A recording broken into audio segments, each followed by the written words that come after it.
Hello everyone, welcome back to my channel. ఈరోజు ఈ వీడియోలో వచ్చేసరికి ఏంటంటే మనకి ప్రెగ్నెన్సీలో సర్వికల్ లెంత్ ఎంత ఉండాలి, అలాగే ఈ సర్వికల్ లెంత్ అనేది ఎంత ఉంటే నార్మల్ డెలివరీ అవుతుంది, అంటే సుఖప్రసవం అవుతుంది.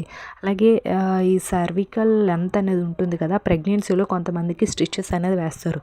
సో అది ఎందుకు వేస్తారు, ఎవరికి వేస్తారు, సో ఈ సర్వికల్ లెంత్ గురించి పూర్తిగా ఈ వీడియోలో అయితే చూసేద్దామండి. సో చివరి వరకు అయితే చూడండి. ఇంకేమైనా డౌట్స్ ఉన్నా సరే కామెంట్ సెక్షన్లో కామెంట్ అయితే చేయండి. ఇప్పుడైతే మనం వీడియోలోకి అయితే వెళ్ళిపోదాం. దీనికంటే ముందు నేను ఏంటంటే బేబీ బాయ్ సిమ్టమ్ అనేది ఒక వీడియో అనేది చేశాను. సో చూడాలనుకునే వాళ్ళు కింద డిస్క్రిప్షన్లో లింక్ అనేది ఇస్తాను, చూడండి. అలాగే నార్మల్ డెలివరీ టిప్స్ కూడా చెప్పాను, ఆ వీడియో కూడా చూడాలనుకునే వాళ్ళు చూడండి. అలాగే మన ఛానల్ ఎవరైనా ఫస్ట్ టైం చూసినట్లయితే సబ్స్క్రైబ్ అయితే చేయండి, వీడియోని అయితే లైక్ అయితే చేయండి. ఇప్పుడైతే మనం వీడియోలోకి అయితే వెళ్ళిపోదాం. అసలు ప్రెగ్నెన్సీలో సర్వికల్ లెంత్ అంటే ఏంటంటే మనకి గర్భాశయం ముఖద్వారం నుండి వైజాన వరకు ఉండే దాన్ని మనకి సర్విక్స్ లెంత్ అంటారు. సో ఈ సర్విక్స్ లెంత్ అనేది మనకి ఎప్పటి నుంచి మెజర్స్ కౌంట్ చేస్తారంటే 12 వీక్స్కి మనకి ఎన్టీ స్కానింగ్ అనేది తీస్తారు కదా, 12 వీక్స్ నుంచే మనకి ఈ ఎన్టీ స్కానింగ్లో వచ్చే సర్వికల్ లెంత్ బట్టి మనకి మన ఆరోగ్యం ఎలా ఉందనేది డాక్టర్స్ అనేది డిసైడ్ అనేది చేస్తారు. అదే మనకి సర్వికల్ లెంత్ ఎంత ఉంటే ప్రెగ్నెన్సీలో నార్మల్ డెలివరీ అవుతుందని అడిగారు కదా. సో మనకి ఈ సర్వికల్ లెంత్ వచ్చేసరికి 3.5 నుంచి 4 మిడిల్లో ఉంటే మాత్రం మనకి నార్మల్ డెలివరీ పక్కా అనేది అవుతుందండి. సో 4 అబవ్ ఉన్నా సరే అవ్వడం అనేది చాలా చాలా కష్టం. అండ్ ఇది ఏంటంటే ఎప్పుడు మనకి 8th month 9th month growth స్కానింగ్లో వచ్చే సర్వికల్ లెంత్ బట్టి డిసైడ్ చేయొచ్చు నార్మల్ అవుతుందా సిజేరియన్ అవుతుందా అనేది డిసైడ్ చేసుకోవచ్చు.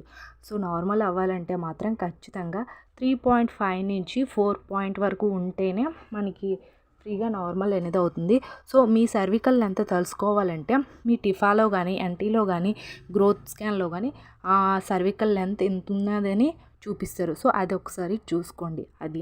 అండ్ నెక్స్ట్ వన్ వచ్చేసరికి ఏంటంటే ఈ సర్వికల్ లెంత్ స్టిచెస్ అనేది ఎవరికి వేస్తారు అంటే మనకి ఫస్ట్ ఎన్టీ స్కానింగ్ అనేది తీస్తారు కదా ప్రెగ్నెంట్ ఉమెన్స్కి. సో అందులో ఎవరికైతే 3.5కి బిలో తక్కువగా ఉందనుకోండి, అంటే 3 కంటే తక్కువగా ఉంటాయి, అంటే 2.5 2.8 2.4 అలా ఉందనుకోండి. సో అలాంటి వాళ్ళకి ప్రెగ్నెన్సీలో గర్భాశయ ద్వారం దగ్గర అంటే ఈ సర్వికల్ లెంత్ దగ్గర మనకి సర్విక్స్ స్టిచెస్ అనేది వేస్తారు. అంటే 3 కంటే ఎవరికైతే తక్కువగా ఉంది, మీ స్కాన్ రిపోర్ట్లో ఒకసారి చెక్ చేసుకోండి, 3 కంటే ఎవరికైతే తక్కువగా ఉంటుందో వాళ్ళకైతే ఖచ్చితంగా ఈ సర్వికల్ స్టిచెస్ అనేది పడుతుంది. సో అది ఎప్పుడు ఫస్ట్ ట్రైమిస్టర్లోనే ఎన్టీ స్కానింగ్లోనే తెలిసిపోతుంది. సో అలాంటి వాళ్ళకి ఏంటంటే కొంచెం బెడ్ రెస్ట్ ఇవ్వడం ఇలాంటివంతా చేస్తూ ఉంటారు. సో దానికి ఏం భయపడిన అవసరం లేదు. సో అలాంటి వాళ్ళకి నార్మల్ డెలివరీ అవుతుందా అంటే కొంచెం కష్టమండి, ఎందుకంటే షార్ట్ సర్విక్స్ ఉంటుంది కాబట్టి, అండ్ ఆల్సో వాళ్ళకి బెడ్ రెస్ట్ ఇస్తారు కాబట్టి బేబీ మూమెంట్స్ అనేది అందుకే తెలీదు. అండ్ బ్రీచ్ పొజిషన్లో ఉన్నా సరే అండ్ ట్రాన్స్ఫర్ పొజిషన్లో ఉన్నా సరే కొంచెం కష్టం అవుతుంది నార్మల్ అయ్యేదానికి. సో షార్ట్ సర్విక్స్ ఉండే వాళ్ళకి మాత్రం కొంచెం కష్టమే.